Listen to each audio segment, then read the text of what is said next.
Work and learning are the fundamental elements of success. And one thing that those things have in common is focusing. And that's something that is crucial to be able to get things done well, is to be able to hone in on the task at hand. Whether it be listening to something, doing something, or learning something. However, in today's day and age, the sudden effectiveness of people to be able to concentrate on one thing has seemed to just vanish, and impatience has become one of the most prevalent traits among people, along with procrastination. But how has the sudden decline in attention span come to be? Well, I can explain. And once you realize all the patterns and how it's come to happen, it'll all make a lot of sense to you. So we have to start by focusing on the way that dopamine works in the body and the mind. Dopamine is the chemical in your body which is released when you begin to experience something that is pleasurable or something that brings you happiness. And over time, this constant release becomes something that you get addicted to, something that you want to chase, and something that you want to constantly be able to release. And it acts like any other drug would, and your body's going to be seeking it more and more over time. And as this happens, your attention span is becoming reduced every single time that you are seeking this release, and your brain requires more and more stimulation seeking that constant release of dopamine. Now, according to a study explained by Dr. Gloria Mark, the average attention span has shrunk on the average person to just 47 seconds. So where exactly, or how exactly does this dopamine release come from? I can explain. See, in today's day and age, almost every single person spends a great deal of time on social media. And this is where the threat for this addiction is at its highest.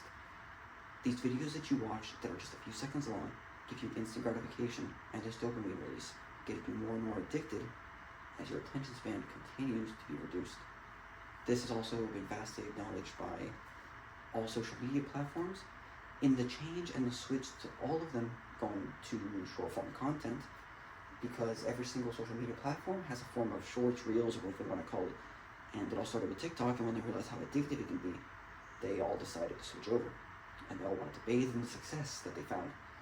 This has become something they've done because of the quick gratification that it causes for all the people, and because the people don't have the attention spans to focus on the longer run, so they don't see as much success. People are naturally drawn to these shorter form content. A good example of something else that is required with a larger attention span is reading, that people used to do a lot. But according to an article at Queen's University written by Dante Colville, the number of those under 18 who read for fun has declined from 32% to just 17%. And this is just a good show of the decline. But why is this so important? Why do we need to have large attention spans? Well, there's a myriad of reasons. The first of which is that in most careers, you need to be able to focus on one thing at once and be able to complete a task at hand effectively. And if you're not able to focus on the task at hand for a long period of time, you're going to struggle to see success in your career. And not just during your career, but also in the build-up to your career through your education. Learning is done by being able to spend time on a subject, and that requires real focus on it. This is something that is incredibly hindered by the fact that our attention spans have been so diminished. This will mean that students will have a harder time learning, and the quality of those in the workforce, it won't be as good. And we're going to see a decline through the generations becoming worse and worse. This will mean that those who are able to focus on something and grow on a certain skill set by having that larger attention span that is suitable for learning and suitable for listening are going to be the most successful over the average person. But how exactly can a person begin to recover from their quickly shrinking attention span?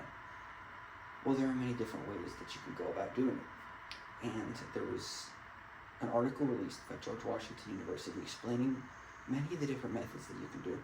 And the basic gist of them is that you have to force your mind to focus on something that takes a longer period of time and wouldn't normally cause the same dopamine release that you get from your average short form content that you experience on a daily basis. And the more and more you become accustomed to these tasks, then you're going to be able to focus on other things. And one of the other important things that you have to do is you have to stay away from all the short form content. Now, notice how in the past few minutes, this trap has been captivating your mind. For many of you, it may have been helping you focus on what I'm saying. For others, it might have been completely distracting you. But the important thing is that this trap is so effective at captivating our minds because it causes that quick dopamine release that we want to watch, the satisfaction of the dopamine release. And it's something that is extremely powerful that we need to stay away from.